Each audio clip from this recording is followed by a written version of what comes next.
Sur le papier, cet avion devait être l'un des plus rentables de toute l'histoire de l'aviation commerciale.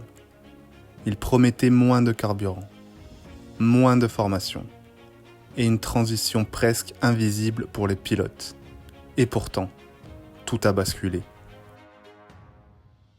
Dans cette vidéo, je ne vais pas vous parler d'un mauvais avion. Je vais vous raconter comment une idée brillante peut devenir un piège quand elle est poussée trop loin. Et surtout, ce que cette histoire a changé pour toute l'aviation moderne. Revenons quelques années en arrière.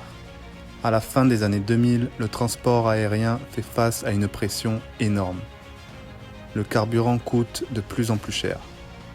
Les compagnies aériennes cherchent à réduire chaque dépense. Mais il y a un problème. Former des milliers de pilotes sur un nouvel avion, ça coûte du temps et beaucoup d'argent. Le message envoyé aux constructeurs est très clair.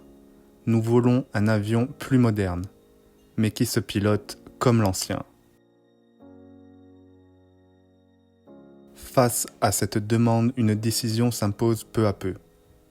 Pourquoi repartir de zéro, quand on peut faire évoluer un avion existant ? Sur le papier, c'est la solution parfaite. Mais en aviation, chaque modification entraîne des conséquences. Et certaines conséquences ne se voient pas tout de suite.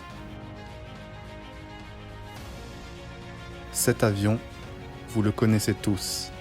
Il s'appelle le Boeing 737 MAX.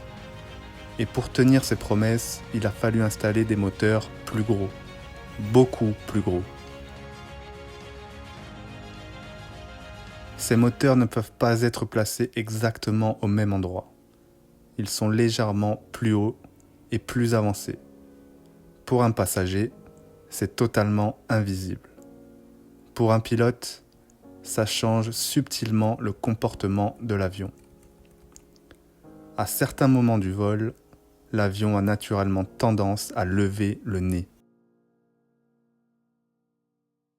Plutôt que de modifier profondément la formation des pilotes, une autre solution est choisie.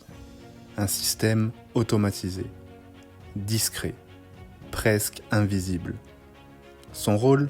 Ramener l'avion vers un comportement familier. Le problème, c'est que le pilote ne ressent plus exactement ce qui se passe. Imaginez maintenant un pilote, des milliers d'heures sur le même avion. Ses réflexes sont ancrés, ses gestes sont automatiques. Et soudain, l'avion réagit autrement. Le pilote ne se dit pas « l'avion a changé », il se dit « quelque chose ne va pas ». Cette histoire n'est pas celle d'un avion raté, c'est l'histoire d'une contrainte poussée trop loin. En aviation, la technologie doit toujours rester compréhensible. Un pilote surpris est un pilote en difficulté.